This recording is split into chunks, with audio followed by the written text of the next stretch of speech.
British advanced pain clinic, నొప్పి మాయం, surgery దూరం. For appointments 9155515563. అందరికీ నమస్కారం. నేను Swaroopapatlapalli. Welcome to iDream. Telangana బాపు ఉద్యమ సారథి కల్వకుంట్ల చంద్రశేఖరరావు గారు. ఆయనకి అత్యంత సన్నిహితులు అతి కొద్ది మంది. వారిలో ఒకరు డాక్టర్ మాదిరెడ్డి శ్రీనివాస్ రెడ్డి.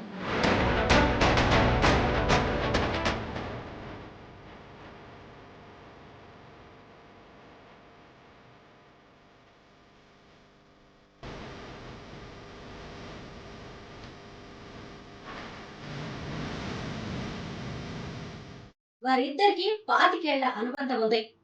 ఆయన మాజీ ఎమ్మెల్సీ, తెలంగాణ భవన్ ఇన్ఛార్జిగా, అలాగే టిఆర్ఎస్ పార్టీ ప్రధాన కార్యదర్శిగా సుదీర్ఘకాలం పనిచేశారు. 85 ఏళ్ల వయసులో మాదిరెడ్డి శ్రీనివాసరెడ్డి గారు అమెరికాలో తన పిల్లల దగ్గర ఉండడానికి శాశ్వతంగా వెళ్లిపోతుండటంతో మాజీ ముఖ్యమంత్రి కేసీఆర్ గారు ఎర్రవల్లిలోని ఫామ్ హౌస్ కి పిలిపించి ఆయనతో ఎంతోసేపు ముచ్చటించారు. అలాగే ఆ ఉద్యమ కాలం నాటి విషయాలను గుర్తు చేసుకున్నారు, ఆత్మీయ వీడ్కోలు పలికారు. ప్రస్తుతం ఆయన నాతో పాటు ఉన్నారు. సార్ తో మాట్లాడదాం. సార్ నమస్తే. నమస్కారం అండి. మీరు 2 రోజుల క్రితం ఫామ్ హౌస్ కి వెళ్లారు, కేసీఆర్ గారిని కలిశారు. ఆయన మిమ్మల్ని ఎంతో గొప్పగా స్వాగతించారు, ఎంతో ఆత్మీయ వీడ్కోలు పలికారు. ఎందుకు వెళ్లాల్సి వచ్చింది? సార్ ఏమన్నారు? ఆ రోజు మీరిద్దరి మధ్య జరిగిన సంభాషణ ఏంటి?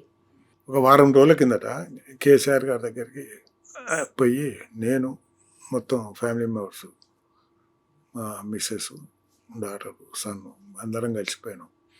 నేను ఈ ఏజ్లో మేము ఇద్దరం ఉండలేకపోతున్నాము, అమెరికాకు పోవాలనే ఉద్దేశంలో, తీసుకుపోవాలనే ఉద్దేశంలో పిల్లలు వచ్చిండ్రు, మేము ఇలా కలిసిపోదామని వచ్చింది అని చెప్పిన. ఇప్పుడు ఒక వారం రోజుల కిందట అయితే అన్నాడు, ఒక గంటన్నర కూర్చుని పెట్టిండు, భోజనం పెట్టిండు. ఇంకా జనరల్గా పాత విషయాలన్నీ జ్ఞాపకం చేసుకున్నాక తిని ఇంకా బయలుదేరి వచ్చేసినాక సడన్గా ఒక 2 days తర్వాత సీనన్న అంటే నన్ను సీనన్న అంటాడు. ఎందుకంటే సార్ కంటే నేను 15 ఏళ్ళు పెద్ద రఫ్గా. సీనన్న 3 రోజుల తర్వాత అంటే నేను మొన్న డేటు చెప్పి ఆనాడు భోజనానికి రండి, అందరు రాని అన్నాడు. ఎందుకంటే ఈ పిల్లలు పోయేది రేపు నా కొడుకు పోతున్నాడు. ఒక 5-6 రోజుల తర్వాత డాక్టర్తో మేమంతా కలిసిపోతున్నాం. అది తెలుసు కాబట్టి సీనన్న మీరు పిల్లలతో రాయండి భోజనానికి అన్నాడు. నాకు అర్థం కాలేదు, 3 రోజుల కిందనే భోజనం చేసినాం కదా, మళ్ళీ ఎందుకు రమ్మంటున్నాడు. సరే, పార్టీ 25 ఏళ్ళు పనిచేసిన ఆయన ఏంది, ఆయన స్టైల్ ఏంది, ఆలోచన ఏంది అనేది మనకు కొంచెం రఫ్గా ఉంది. ఏదో ఇంపార్టెంట్ ఉంటేనే పిలుస్తాడనే దాంట్లో చక్కగా ఏంటి 2 o'clock అంటే నేను యూజువల్గా ఖాళీలో పనిచేసిన కాబట్టి పీరియడ్ టైం కంటే టైం పోతా. 2 అంటే ఎగ్జాక్ట్ 2 o'clock పోయారు. ఆయన నా కొరకు వెయిట్ చేస్తుండే. అయితే ఏమనుకో, ఓన్లీ మంచి వచ్చాడో ఆనాడు వేరే ఎవరికి పర్మిషన్ ఇవ్వలే. ఇంకా మేము వస్తున్నామో లీజర్గా మాట్లాడాలనుకున్నామో. జనరల్గా ఫామ్లో కూడా చాలామంది పోతూ ఉంటారు, కలుస్తూ ఉంటారు. మేము వరకు మంచిగా సారు లీజర్ కూర్చున్నాడు. మేము 12 గంటలకు పైన పోగానే వచ్చి కూర్చున్నాడు. ఇంకా అదొకటి మాట్లాడుండే. తర్వాత ఇంకా 2 o'clock భోజనం చేసినాక నియర్లీ 3 అయినట్టున్నదిలే. 3:30 అంటే ఫామ్ నుంచి ఇంటికి రావాలంటేనే 1 hour 45 minutes పడుతుంది. కాబట్టి 3:30 ఆ ప్రాంతంలో వదిలిపెట్టి ఇంకా అప్పటి వరకు ఆయన అడిగిన క్వశ్చన్స్ అన్నిటికీ మనం ఆన్సర్ చేస్తాం అన్నట్టు. కేసీఆర్ గారిని చూడగానే ఎవరికైనా పెద్ద పులి అనిపిస్తారు కదా, మీకేమనిపిస్తుంది కేసీఆర్ గారిని? నాకేం లేదు, ఆయన చూస్తే ఒక ఫ్యామిలీ మెంబర్ చూసినట్టు అవుతుంది. నేను చాలా క్యాజువల్గా పోతాను ఆయన దగ్గరికి. ఏదన్నా ఉంటే ఇమీడియట్గా చెప్తా, ఇదే ఇష్యూ అని. లేకుంటే కూర్చుంటా, నువ్వు ఎందుకు వచ్చినావు అని కూడా ఆయన అడిగాడు. ఏదన్నా ఇష్యూ ఉంటే మాట్లాడతా, లేకుంటే వచ్చేస్తా అంతే. కేసీఆర్ గారు మొన్న మీరు భోజనానికి వెళ్ళినప్పుడు, మీకు ఆత్మీయ వీడ్కోలు ఇస్తున్నప్పుడు మీకు ఒక బంగారు చైన్ లాకెట్ ఇచ్చారు కదా, ఒకసారి చూపిస్తారా?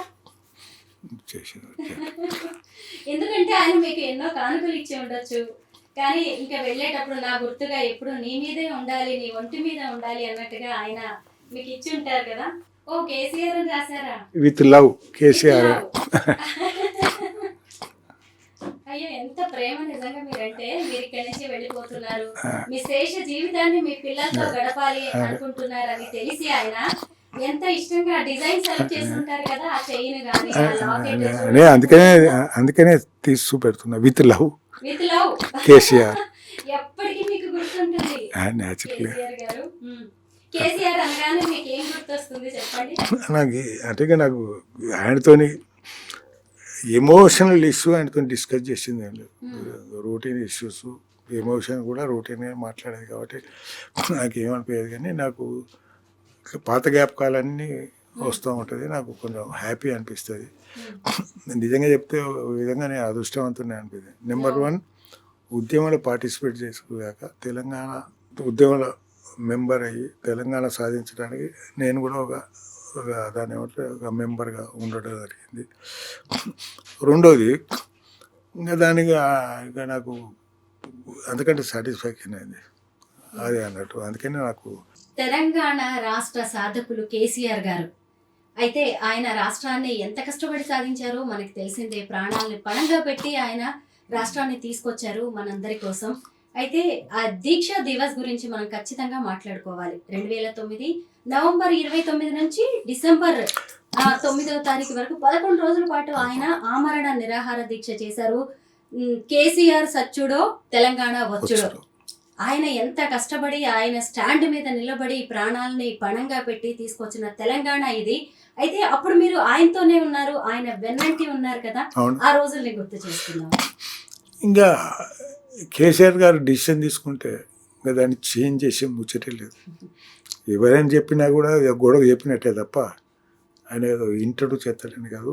చాలామంది పోయి చెప్పేది ఎందుకే ఇంత కష్టపడి ఇంత చేయాల్సి వస్తుంది. ఇప్పుడు వాడు అంటే మా అబ్బాయి ఎందుకంటే వాడు చేయలేదనుకో అసలే బక్కపాను. 11-12 రోజులు కూడా నేను సర్వైవ్ అవుతాడు అనుకోలే. కానీ ఇక నేను ఎవరిపైనా ఎంబడిపోయేది ఎందుకే అసలు బక్కపాను.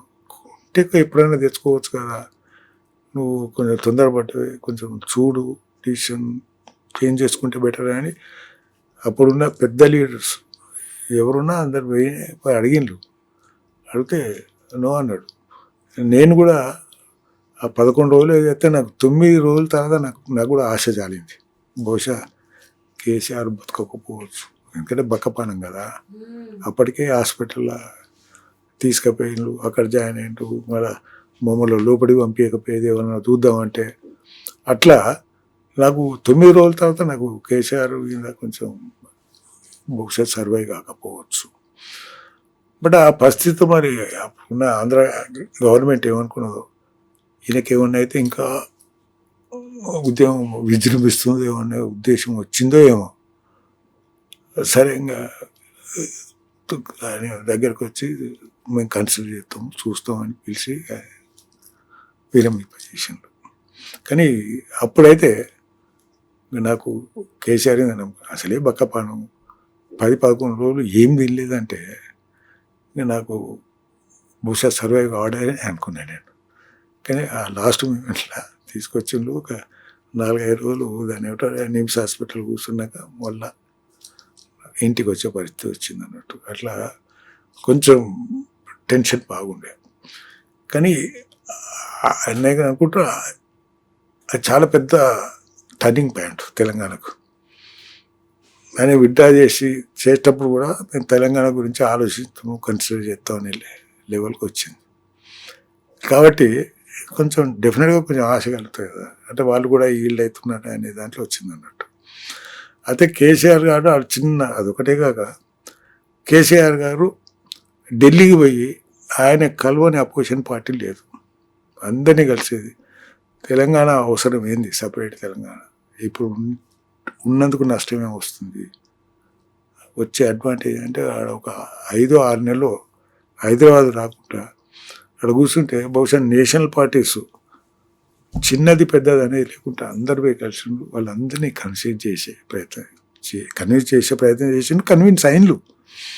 ఇంకా బహుశా అప్పటికే ఇక్కడ ఉన్న గవర్నమెంట్ వెరీ అనేది చేసినట్టున్నది. ఇంకా లాభం లేదు, తెలంగాణ ఇస్తేనే బెటరు, లేకపోతే ఇంకో తిరిగి పోతుంది అనే దాంట్లో అది తెలంగాణ వచ్చింది. అది ఆయన ఆ indefinite fasting it is turning point. కానీ మాకైతే ఆశ లేకుండే ఆయన సర్వే అవుతాడు, ఎందుకంటే బక్కపాను మాకు టెన్షన్ ఉండే. కానీ మంచి వచ్చాడు, ఒక మొండి డిసిషన్ తీసుకున్నాడు కాబట్టి అది తెలంగాణ కలిసి వచ్చింది. Thank you so much sir.